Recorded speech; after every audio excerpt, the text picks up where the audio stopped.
भगवद गीता, जिसे अक्सर गीता भी कहा जाता है, एक 700 श्लोक वाला हिंदू धर्म ग्रंथ है जो भारतीय महाकाव्य महाभारत का हिस्सा है। यह हिंदू धर्म का एक पवित्र ग्रंथ है और इसमें राजकुमार अर्जुन और भगवान कृष्ण, जो उनके सारथी के रूप में कार्य करते हैं, के बीच बातचीत शामिल है।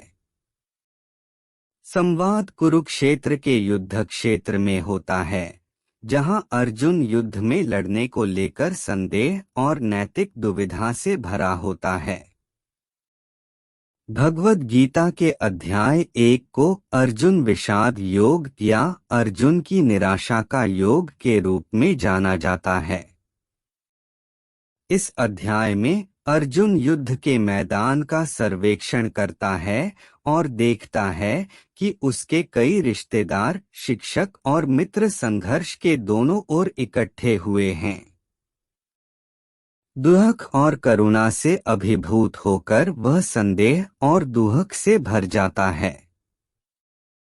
वह भगवान कृष्ण के सामने अपनी आंतरिक अशांति व्यक्त करता है और युद्ध की धार्मिकता पर सवाल उठाता है।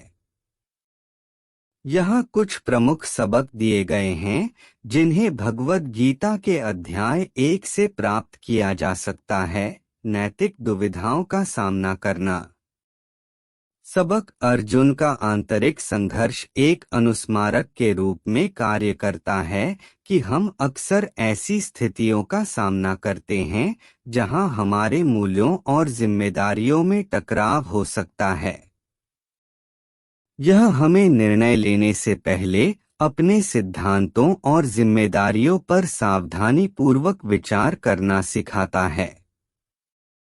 उदाहरण: एक पेशेवर की कल्पना करें जिसे पता चलता है कि उनकी कंपनी अनैतिक गतिविधियों में शामिल है।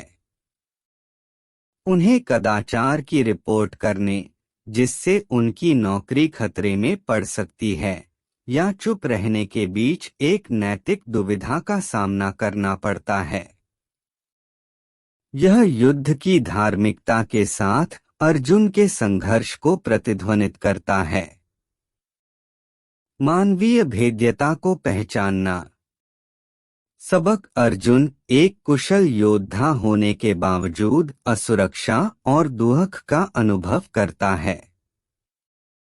यह हमें सिखाता है कि असुरक्षित महसूस करना सामान्य बात है, यहाँ तक कि उन लोगों के लिए भी जिन्हें मजबूत माना जाता है।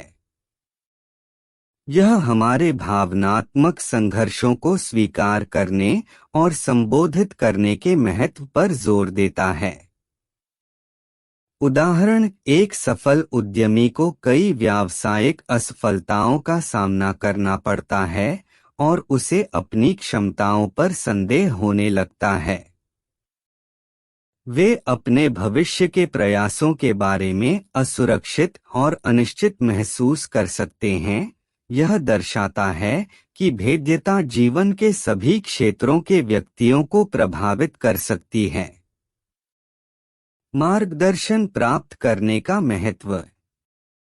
पाठ: अर्जुन सलाह के लिए एक विश्वसनीय मार्गदर्शक भगवान कृष्ण के पास जाता है।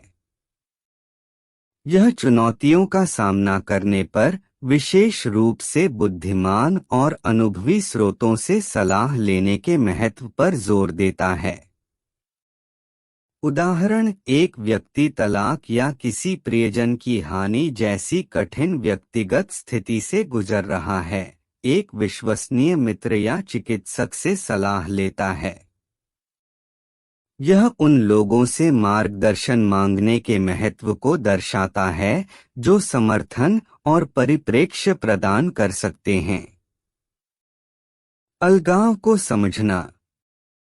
पाठ: कृष्ण ने अर्जुन को वैराग्य के बारे में शिक्षा देना शुरू किया और परिणामों के प्रति अत्यधिक लगाव के बिना कर्तव्यों का पालन करने की आवश्यकता पर जोर दिया। यह हमें यह स्वीकार करते हुए कर्तव्य की भावना के साथ कार्य करने के लिए प्रोत्साहित करता है कि हम हर परिणाम को नियंत्रित नहीं कर सकते, उदाहरण, एक माता-पिता अपने बच्चे को स्वतंत्रता के लिए तैयार करने के महत्व को समझते हैं। वे मार्गदर्शन और सहायता प्रदान करते हैं, लेकिन यह भी महसूस करते हैं कि बच्चे को अंततः अपने दम पर जीवन जीना होगा। यह वैराग्य के स्वस्थ स्तर को बनाए रखते हुए कर्तव्य की भावना के साथ कार्य करने का उदाहरण देता है। विवेकपूर्ण धार्मिकता। पाठ युद्ध की धार्मिकता के बारे में अर्जुन के प्रश्न कृष्ण को दार्शनिक और नैतिक शिक्षाएं प्रदान करने के लिए प्रेरित करते हैं।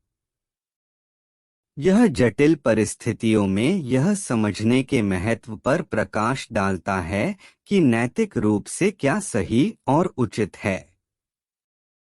उदाहरण, प्रतिस्पर्धी उद्योग में काम करने वाले व्यक्ति के सामने या तो अल्पकालिक लाभ के लिए अनैतिक गतिविधियों में संलग्न होने या अपनी ईमानदारी बनाए रखने का विकल्प होता है। चुनौतीपूर्ण पेशेवर माहौल में भी उन्हें यह समझना होगा कि नैतिक रूप से क्या सही है। भाग्य की स्वीकृति। पाठ अर्जुन की प्रारंभिक प्रतिक्रिया युद्ध के अपरिहार्य परिणामों से बचने की इच्छा से प्रेरित थी। कृष्ण ने उसे भाग्य की स्वीकृति और यह समझ सिखाना शुरू किया कि जीवन और मृत्यु एक बड़े ब्रह्मांडीय क्रम का हिस्सा हैं। उदाहरण, किसी पुरानी बीमारी से पीड़ित व्यक्ति को अपनी स्थिति स्वीकार करनी चाहिए और स्वीकार करना चाहिए कि यह उनकी जीवन यात्रा का एक हिस्सा है। वे अपनी स्थिति की वास्तविकता का विरोध करने के बजाय अपने स्वास्थ्य और कल्याण के प्रबंधन पर ध्यान केंद्रित करना सीखते हैं। कर्तव्य और धर्म। पाठ कृष्ण धर्म की अवधारणा का परिचय देते हैं, जो जीवन में किसी के कर्तव्य या धार्मिक मार्ग को संदर्भित करता है। यह अध्याय कर्तव्य, धार्मिकता और व्यक्ति द्वारा अपनाए जा सकने वाले विभिन्न रास्तों पर व्यापक चर्चा की नींव रखता है। उदाहरण, एक स्वास्थ्य देखभाल पेशेवर चुनौतीपूर्ण परिस्थितियों में भी अपने मरीजों को देखभाल प्रदान करने के लिए कर्तव्य की मजबूत भावना महसूस करता है। वे अपने पेशे में धर्म की अवधारणा का उदाहरण देते हुए समाज में अपनी भूमिका को कायम रखने के लिए प्रतिबद्ध हैं।